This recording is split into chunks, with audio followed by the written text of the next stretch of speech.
Voilà, de retour sur ce plateau, dernière partie de cette émission. Nous en parlons toujours. Aujourd'hui, les structures de défense de la Constitution se multiplient dans le pays. Beaucoup d'initiatives. Nous sommes avec l'un des initiateurs du projet Gilet Rouge avec nous sur ce plateau et notre analyste de toutes les soirées, Idrissa Condé. Voilà, nous partons toujours sur cette actualité. Aujourd'hui, est-ce qu'il y a besoin finalement de se mobiliser, de se préparer pour faire face à un projet de révision constitutionnelle ou bien de la naissance d'une nouvelle constitution, quand on sait bien quand même, ou bien d'un troisième mandat, quand on sait bien que le président de la République, je veux parler du président Alpha Condé, ne s'est pas prononcé là-dessus. Est-ce que vous ne pensez pas peut-être que c'est vite aller en besogne? Attends, qu'est-ce que vous appelez vite aller en besogne? Je vous pose la question. Ok, permettez-moi.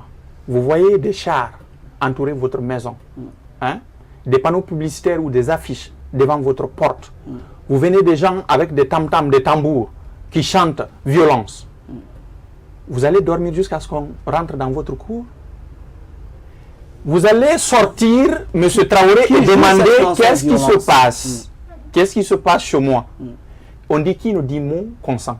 Aujourd'hui, en République de Guinée, vous ne pouvez pas me dire, même si vous êtes aveugle, peut-être vous aurez entendu par les sons. Parce qu'on a vu Makanera qui va parler de troisième mandat. Et la même soirée, cet élément est diffusé à la RTG. Ce n'est pas tout ce qui passe à ce niveau-là.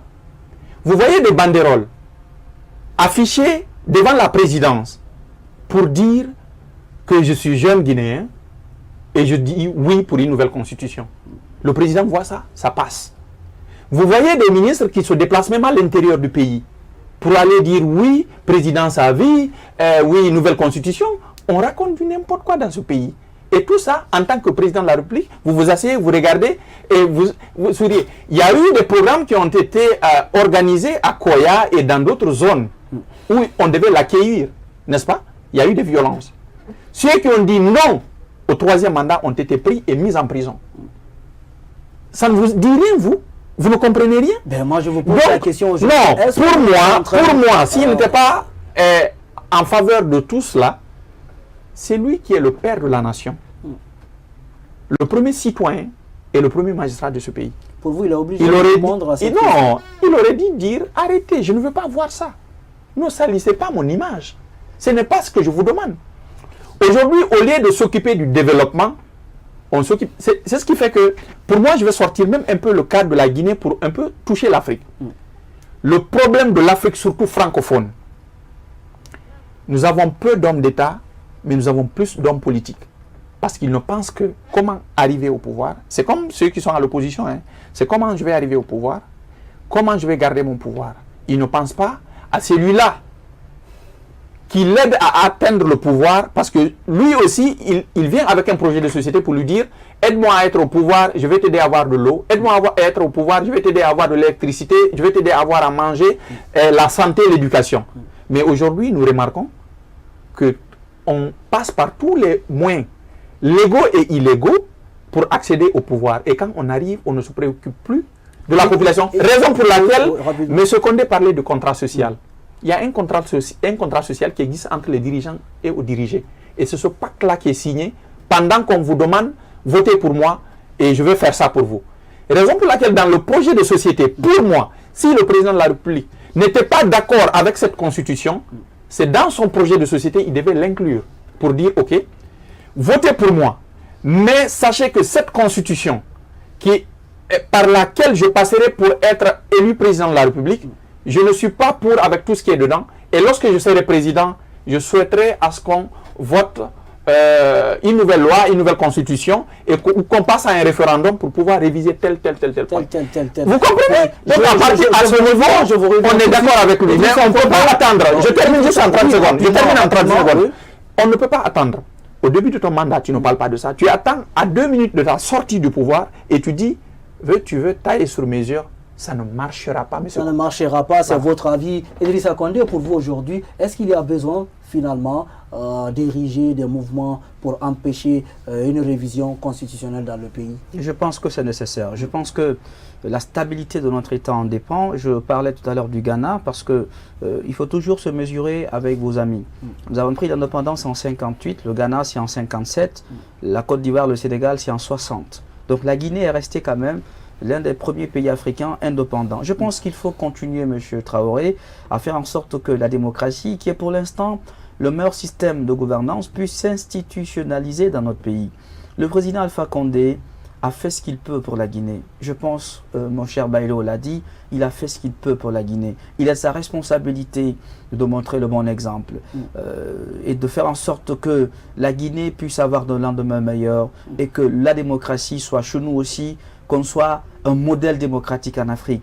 Comme le Sénégal, comme le Bénin, comme le Ghana, qu'on puisse dire qu'en Guinée, les élections sont faites à date et que l'alternance démocratique est une réalité.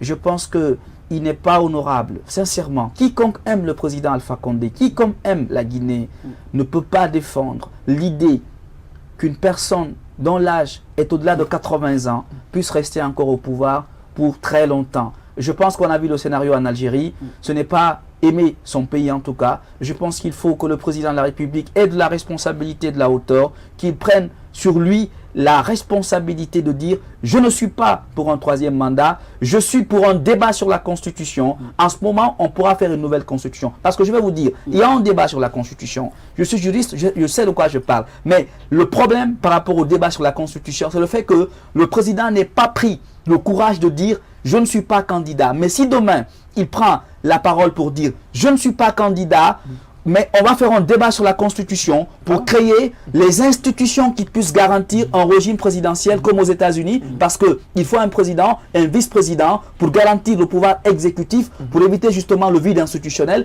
et renforcer notre système démocratique. Pour vous, le pouvoir présidentiel aujourd'hui n'est pas garanti dans le pays? Non, écoutez, le président de la République, s'il décède, on a eu deux précédents.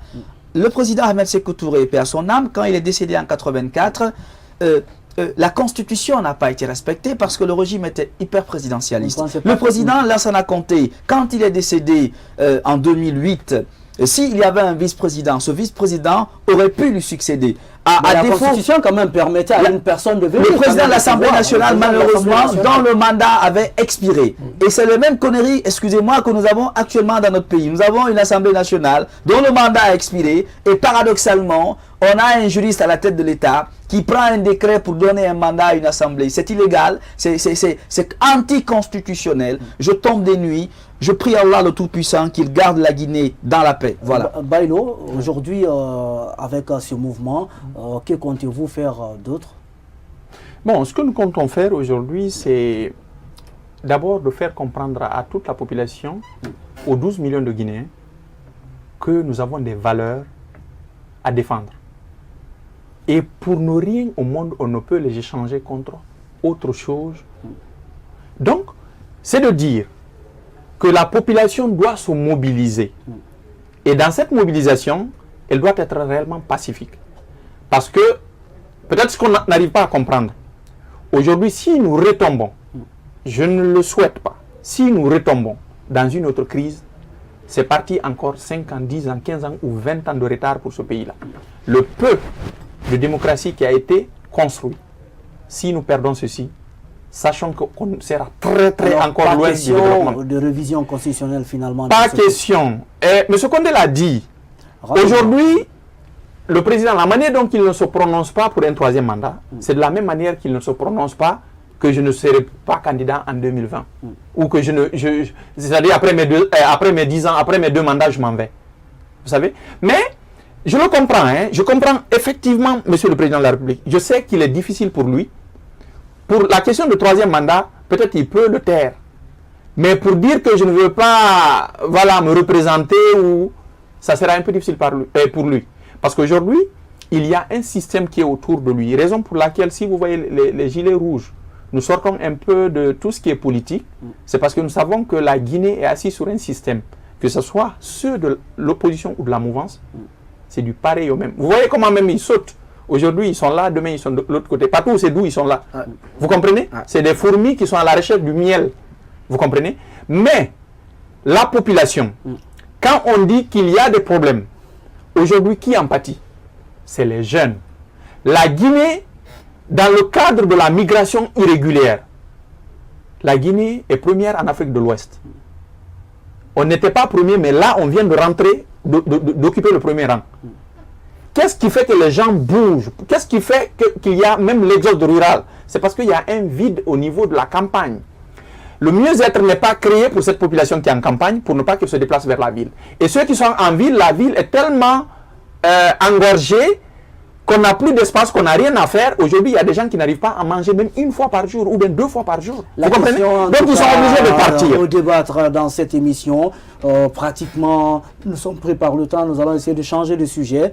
Histoire de toucher rapidement ce tout dernier sujet, je parle des élections législatives du côté d'Israël. Après le dépouillement de 95% des bulletins, le Likoud et la formation bleue et blanc bien obtient 35 députés chacun. Le premier ministre sortant, je vais parler de Benjamin Netanyahou, apparaît en mesure de constituer une coalition. Finalement, pour vous, est-ce que Benjamin Netanyahou a fini par rassurer le peuple israélien sur cette question de sécurité et autre confiance, parce que vous n'êtes pas sans savoir quand même qu'il est plongé dans une affaire encore de corruption qui risque de l'interpeller devant la justice? Écoutez, je pense qu'il a gagné cette élection. Je pense qu'il a 65 mandats sur 120. Ça fait déjà une courte majorité au Parlement, au Knesset, le Parlement israélien. Et je pense que les Israéliens lui font confiance par rapport à la question de la sécurité.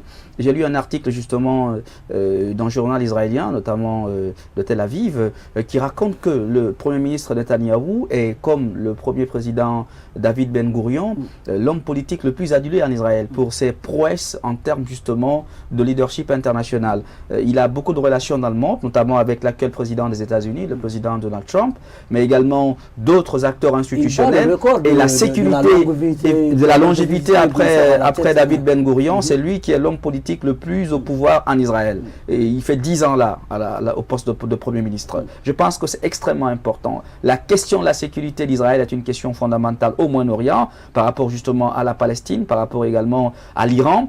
Je pense qu'aujourd'hui, il gagne cette élection. Et vous, Gantz et ses alliés n'ont pas pu malheureusement convaincre les Israéliens, et il faudrait que le président Rivlin pourrait justement reconduire Benjamin Netanyahou au poste de Premier ministre pour former un gouvernement qui permettra justement à Israël justement de continuer de se battre pour sa stabilité et son développement économique. L'Israël qui fait face aujourd'hui à plusieurs crises du côté en tout cas de la bande de Gaza, pour vous aujourd'hui, avec encore cette nouvelle façon, en tout cas cette confirmation de la confiance du peuple en Benjamin Netanyahou, qu'est-ce qui va finalement démarquer la politique israélienne face à la bande de Gaza? Écoutez, le président Donald Trump, quand il est venu, il a pris une décision, il a reconnu justement Tel Aviv comme, je crois, la capitale politique d'Israël. Non, pas Tel Aviv, c'est Jérusalem. Jérusalem, il a reconnu Jérusalem.